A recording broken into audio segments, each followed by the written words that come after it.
Good morning all of you. Today we discuss second part of PN junction diode theory, क्योंकि first part पे हमने बहुत सारी PN junction diode के बारे में इंफॉर्मेशन कलेक्ट की थी. ओके, तो यहाँ पर PN डायोड के कुछ इंपॉर्टेंट पॉइंट्स हैं जो आपको पता होने चाहिए. पहला पॉइंट क्या कहता है? Past diffusion opposes the present diffusion indirectly. It means क्या कि जो जैसे मैंने आपको बताया था कि जब भी हम पीएन डायोड को कंस्ट्रक्ट करते हैं तो क्या होता है, एन साइड के मेजॉरिटी कैरियर क्या होते हैं? इलेक्ट्रॉन्स होते हैं. क्या होते हैं? इलेक्ट्रॉन्स होते हैं. और ये इलेक्ट्रॉन अपने पैरेंट एटम को छोड़कर पी साइड में मूव करते हैं. क्यों? क्योंकि इलेक्ट्रॉन के पास होता है नेगेटिव चार्ज और होल के पास होता है पॉजिटिव चार्ज. तो ये इलेक्ट्रॉन जो है वो पॉजिटिव चार्ज से अट्रैक्ट होते हैं. तो लेकिन क्या होता है कि जब पहला जो इलेक्ट्रॉन है, जो डिप्लीशन रीजन के पास वाला जो इलेक्ट्रॉन है वो पहले मूव करेगा, देन इसके बाद सेकेंड वाला. तो जब सेकेंड वाला मूव करेगा तो पहले वाला जो डिफ्यूजन हुआ है तो उसके कारण जो पी साइड में निगेटिव आयंस क्रिएट हुए हैं, तो यहाँ इस वाले इलेक्ट्रॉन के लिए ये निगेटिव आयन जो है वो क्या प्रोवाइड कर रहा है? बैरियर प्रोवाइड कर रहा है. यानी सेकेंड इलेक्ट्रॉन के लिए पहले वाले होल का जो पैरेंट एटम था, जो निगेटिव आयन था, वो क्या कर रहा है? बैरियर प्रोवाइड कर रहा है. क्यों? क्योंकि इलेक्ट्रॉन के पास भी निगेटिव चार्ज होता है और निगेटिव आयंस के पास भी निगेटिव चार्ज है. तो निगेटिव क्या होते हैं? रिपल होते हैं. ठीक वैसे ही जैसे ये थर्ड इलेक्ट्रॉन है, जब ये अपने पैरेंट एटम को छोड़कर किस तरफ मूव करेगा? पी साइड की ओर. तो क्या होगा? जब ये इस तरफ मूव करेगा तो इसको पॉजिटिव आयन है तो कोई दिक्कत नहीं है, क्योंकि ये निगेटिव है तो अट्रैक्ट ही होगा. एंड देन जब ये पी साइड की ओर एंटर करता है तो ये जो निगेटिव आयन यानी पास्ट डिफ्यूजन के कारण जो ये निगेटिव आयंस जनरेट हुए हैं, ये इस इलेक्ट्रॉन को क्या करेंगे? अपोज करेंगे. तो पहले वाले के लिए तो क्या कम निगेटिव आयन से, लेकिन जैसे जैसे क्या होता जा रहा है, डिफ्यूजन होता जा रहा है, वैसे वैसे इलेक्ट्रॉन को डिफ्यूज करने वाले जो निगेटिव आयंस है उनकी संख्या क्या हो रही है? बढ़ती जा रही है. तो उसके लिए वो अपोजिशन जो है वो ज्यादा होता जा रहा है. पहले दो इलेक्ट्रॉन के लिए कितना निगेटिव आयन से? दो निगेटिव आयन क्रिएट हुए. तो जब तीसरा इलेक्ट्रॉन मूव हो रहा है तो ये दोनों ही निगेटिव आयन जो है वो इस इलेक्ट्रॉन को अपोज करेंगे इस होल से मिलने के लिए. ठीक है, तो अपोजिशन क्या हो रहा है? धीरे धीरे बढ़ता जा रहा है. तो वही पहला पॉइंट ये कह रहा है कि past diffusion opposes present diffusion. ठीक है, इनडायरेक्टली. सेकेंड क्या कहता है? Width of barrier is very small as compare to length of diode. तो ये टोटल यहां से लेके यहां तक ये पूरी क्या है? डायोड की लेंथ है. ठीक है, तो ये पूरी लेंथ है और इस लेंथ के कंपैरिजन में ये जो बैरियर की जो लेंथ होती है यानी इसकी जो विड्थ होगी ये बहुत ही क्या होती है? स्मॉल होती है. ठीक है. थर्ड पॉइंट क्या कहता है? Barrier opposes the flow of majority carrier but assist the flow of minority carriers. It means what? N type semiconductor में जो मेजॉरिटी कैरियर्स होते हैं वो कौन से होते हैं? मेजॉरिटी कैरियर्स जो होते हैं वो इलेक्ट्रॉन्स होते हैं और माइनॉरिटी कैरियर क्या होते हैं? होल्स होते हैं. क्या होते हैं? होल होता है. इसके लिए मैं पॉजिटिव चार्ज यहाँ पे मेंशन कर दे रही हूँ. ठीक है, तो एन टाइप में मेजॉरिटी कैरियर का मतलब क्या होता है? जिनकी संख्या ज्यादा होती है. दो टाइप के कैरियर होते हैं, इलेक्ट्रॉन और होल. तो जिनकी संख्या ज्यादा होती है हम उसे मेजॉरिटी कहते हैं और जिनकी संख्या कम होती है उसे हम माइनॉरिटी कैरियर कहते हैं. ठीक है, तो यहाँ पर मेजॉरिटी कैरियर क्या होते हैं? इलेक्ट्रॉन एन टाइप में बताया था मैंने आपको, और होल क्या होते हैं? Minority carrier. और सेम ऐसे ही पी टाइप में क्या होता है? पी टाइप में मेजॉरिटी कैरियर्स क्या होते हैं?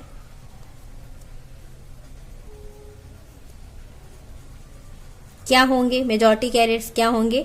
होल होंगे. और माइनॉरिटी कैरियर क्या होंगे? ऑब्वियसली क्या होंगे? इलेक्ट्रॉन्स होंगे. ठीक है, इसीलिए इसे हम पी टाइप सेमीकंडक्टर भी कहते हैं. P for positive. पॉजिटिव किसके पास होता है? पॉजिटिव चार्ज होल के पास. ठीक है, तो यहां पर क्या होता है कि ये जो बैरियर है यानी ये जो डिप्लीशन रीजन है ये क्या करता है? एन टाइप में मेजॉरिटी कैरियर कौन से होते हैं? इलेक्ट्रॉन. तो उनका क्या कर रहा है? अपोज कर रहा है. जैसे मैंने अभी ये पहला वाला पॉइंट एक्सप्लेन किया था. तो यहाँ पर क्या होता है? ये जो इलेक्ट्रॉन्स होते हैं इनका क्या होता है? जब भी वो एंटर करते हैं तो क्या होता है? अपोज होता है. तो ये डिप्लीशन रीजन जो होते हैं उसमें प्रेजेंट जो इमोबाइल्स आयंस होते हैं ये क्या करते हैं? एन टाइप के जो मेजॉरिटी कैरियर इलेक्ट्रॉन्स होते हैं उनका क्या कर रहे हैं? ये अपोज कर रहे हैं, जाने नहीं दे रहे हैं पी साइड. ठीक है, जबकि माइनॉरिटी कैरियर क्या होते हैं? माइनॉरिटी कैरियर क्या होते हैं? होल्स होते हैं. तो माइनॉरिटी कैरियर क्या होंगे? होल्स. तो इस डिप्लीशन रीजन में जो होल प्रेजेंट है, ठीक है, कुछ माइनॉरिटी कैरियर भी होंगे, तो जो होल प्रेजेंट है उनको ये क्या करेगा, अट्रैक्ट करेगा ऑब्वियसली, क्योंकि ये निगेटिव आयंस है और होल के पास होता है पॉजिटिव। तो ये निगेटिव इमोबाइल आयंस क्या करते हैं, इसको अट्रैक्ट करते हैं, किनको, होल्स को। तो यहां पर ये जो माइनॉरिटी कैरियर्स हैं होल्स, इनको क्या कर रहा है, ये अट्रैक्ट कर रहा है, ठीक है। जबकि ये जो इलेक्ट्रॉन्स होते हैं मेजॉरिटी कैरियर में क्या होते हैं, इलेक्ट्रॉन एन टाइप में क्या होते हैं, मेजॉरिटी कैरियर इलेक्ट्रॉन होते हैं, इनका क्या कर रहा है, ये अपोज कर रहा है, इनको रिपल कर रहा है। तो वही चीज यहाँ पे बताई है कि बैरियर जो होता है वो हमेशा क्या करता है, मेजॉरिटी कैरियर के फ्लो को अपोज करता है, जबकि माइनॉरिटी कैरियर को क्या करता है, असिस्ट करता है, यानी इसको हेल्प करता है फ्लो होने में, ठीक है। अब यहाँ पे फोर्थ पॉइंट देखते हैं क्या कहता है, total negative charges lost in the depletion region N side is equal to total positive charges lost in the depletion region P side. It means क्या कह रहा है कि जितने ही एन साइड, ये डिप्लीशन रीजन का सेंटर पॉइंट है, तो जितने इलेक्ट्रॉन एन साइड के लॉस्ट होंगे उतने ही पॉजिटिव चार्जेस यानी होल्स जो होते हैं वो पी साइड के लॉस्ट होंगे इन द डिप्लीशन रीजन। यहाँ किसकी बात कर रही है, इन द डिप्लीशन रीजन, इस रीजन की बात, यानी इसके अंदर। तो ऑब्वियसली एक इलेक्ट्रॉन एक होल के साथ ही क्या होता है, रिकम्बाइन होता है।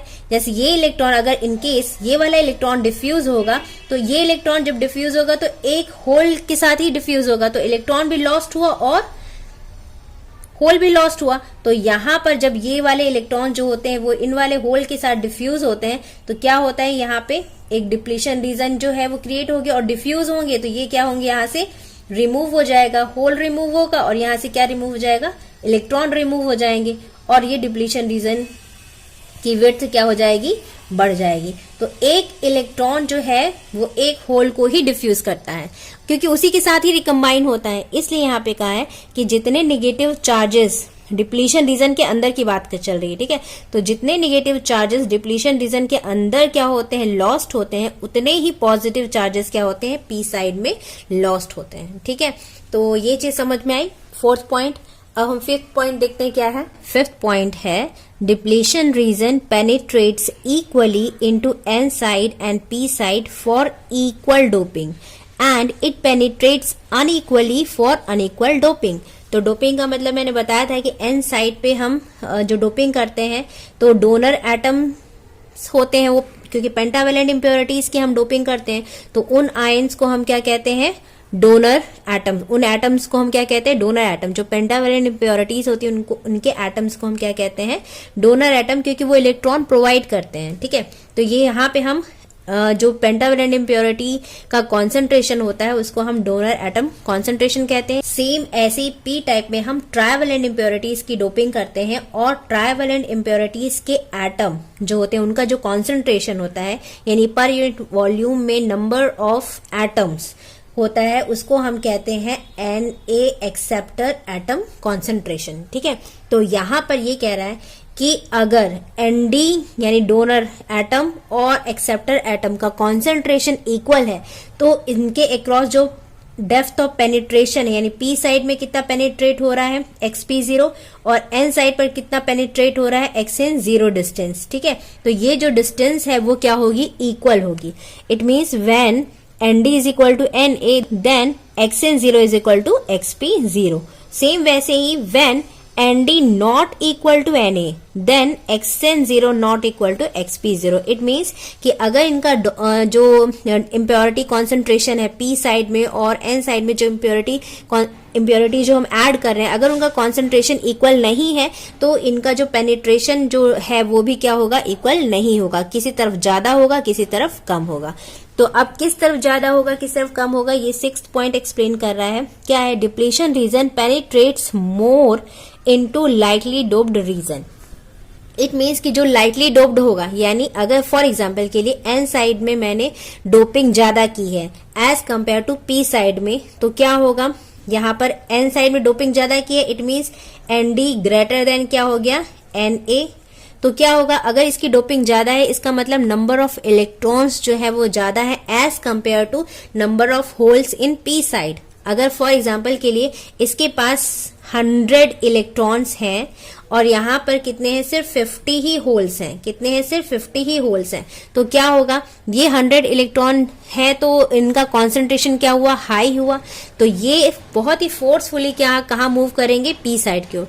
और यहाँ पी साइड के जो होल्स हैं, जो 50 होल्स हैं, वो इतना अपोज कर ही नहीं पाएंगे कि वो जो 100 इलेक्ट्रॉन है उनको रोक सके, यानी इसके जो इलेक्ट्रॉन्स है वो फोर्सफुली मूव करेंगे पी साइड में, तो इसका जो पेनिट्रेशन है, पहले अगर पेनिट्रेशन इक्वल में इतना है तो बाद में कितना हो जाएगा, बढ़ जाएगा, यानी ये और ज्यादा क्या करेंगे, पी साइड में क्या करेंगे, पेनिट्रेट करेंगे। ठीक है, तो यहाँ पर जो पी साइड पेनिट्रेशन है वो क्या होगा, ज्यादा होगा as compare to N side. ऐसा क्यों हो रहा है, क्योंकि इसमें इलेक्ट्रॉन कॉन्सेंट्रेशन क्या है, ज्यादा है, यानी इतने ही रीजन में, अगर इसका हम कहें सिर्फ इतने ही रीजन में, देखिए इतने रीजन में, अगर फॉर एग्जांपल इस वाले रीजन में इतने में अगर हमारे पास कितने होल्स हो रहे हैं, 25 होल है, तो सिर्फ इतने ही रीजन में इसके पास, यानी बहुत ही स्मॉल रीजन में ही इसके पास 25 इलेक्ट्रॉन प्रेजेंट होंगे। क्यों, क्योंकि इसका कॉन्सेंट्रेशन ज्यादा है। तो ये याद रखिएगा कि जितने इलेक्ट्रॉन डिफ्यूज होंगे उतने ही होल्स होंगे, लेकिन इसके होल्स जो होंगे वो क्या होंगे, स्प्रेडेड होंगे। क्यों, क्योंकि इसका कॉन्सेंट्रेशन कम है और इसका जो कॉन्सेंट्रेशन है बहुत हाई है, यानी पर यूनिट वॉल्यूम में बहुत सारे इलेक्ट्रॉन्स है as compare to holes P side में। तो यहाँ पे क्या होगा, सिर्फ इतने ही रीजन में, इतने कम रीजन में ही इसको 25 इलेक्ट्रॉन्स सपोज मिल जाएंगे, और जबकि 25 होल्स के लिए इसको इतना डिस्टेंस यानी इतना वॉल्यूम इसको चाहिए होगा, तब जाके यहाँ पे 25 होल्स जो होंगे वो मिलेंगे। तो यहाँ पे क्या होगा, डेप्थ ऑफ पेनिट्रेशन एक्सएन जो है वो कम है, जबकि एक्सपी जो है वो क्या हो जाएगा, बढ़ जाएगा, यानी पी साइड में पेनिट्रेशन ज्यादा हो जाएगा। क्यों, क्योंकि इसका जो कॉन्सेंट्रेशन है होल का वो क्या है, कम है। और क्यों कम है, क्योंकि हमने इम्प्योरिटीज जो है वो कम एडेड की है as compare to N side. तो यहाँ पे वही बोल रहा है कि depletion region penetrates more into lightly doped region, means when ND is greater than NA।